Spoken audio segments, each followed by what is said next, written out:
Do you know that Africa has been put in a structural trap by Western colonialism that led to the results many parts of Africa is still facing struggles like poverty, malnutrition, and instabilities? Listen to African expert Fidel Kubo explains. There's a very simple, straightforward explanation, which is the colonial legacies. And of course, a lot of people say, well, come on, colonialism is over. It's been, several decades since independence, but we have the unfinished business of decolonizing economic structures. So I focus on the economic structures that actually produce the results that we're looking at.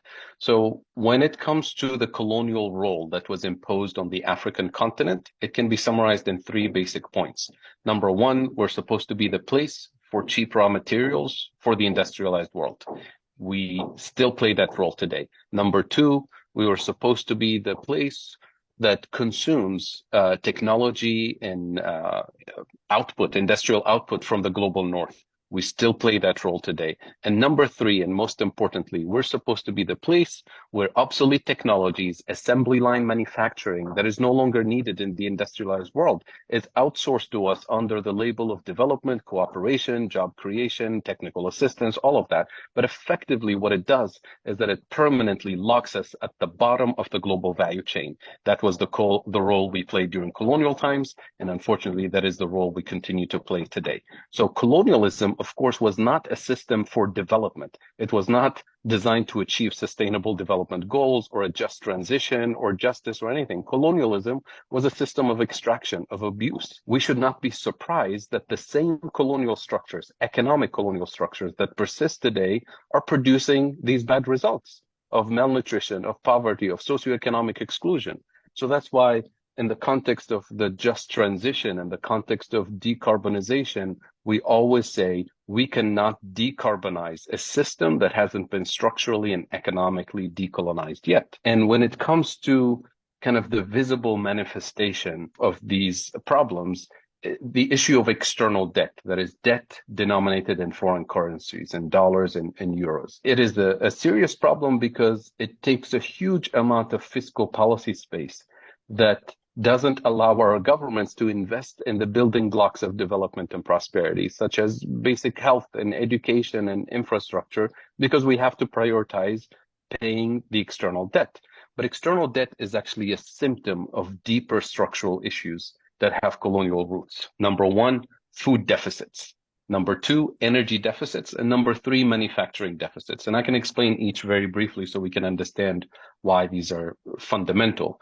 When I say food deficits, according to UNCTAD, the UN Conference on Trade and Development, Africa today imports 85% of its food. 85%. When less than 100 years ago, during colonial times, we used to be the breadbasket for colonial powers. And what happened is that there's a redesign of the system as soon as we gained independence. In 1955, for example, in Europe, at the Treaty of Rome meeting, the Europeans said we have a food security problem for Europe because they were so dependent on Africa. And that introduced the common agricultural policy, which is in place to this day. So what is CAP? It's heavy agricultural subsidies to produce the core crops in Europe, such as corn and wheat and soybean and the core food security items. And of course, it wasn't just Europe that did that. It was the United States, Canada, Australia, the former Soviet Union, which is why Russia and Ukraine today dominate the grain industry. And what it did is that it forced African farmers out of business because they couldn't compete with the subsidized wheat and corn coming from the global north. So we had to redesign our agriculture to specialize in cash crops for exports: coffee, tea, tobacco, bananas, all the complementary items. So today we live in a world where we consume what we don't produce and we produce what we don't consume.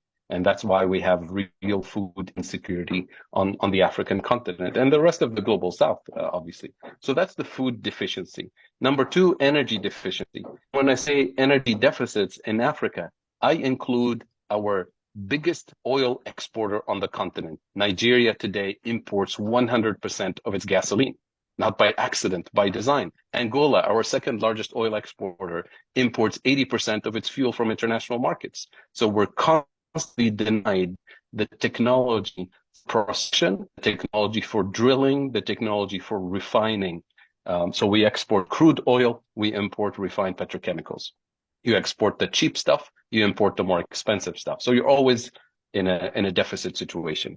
And finally, the manufacturing deficits, the fact that the only type of manufacturing base that we were allowed to have is the kind where we have to import the machines, we have to import the fuel to power the factories, we have to import the intermediate components to be assembled with low-cost labor, and we even import the packaging. So we end up with the value-added content of what we export is low value added, what we import is high value added. So you can double, triple, quadruple your exports. You're always locked at the bottom of the value chain.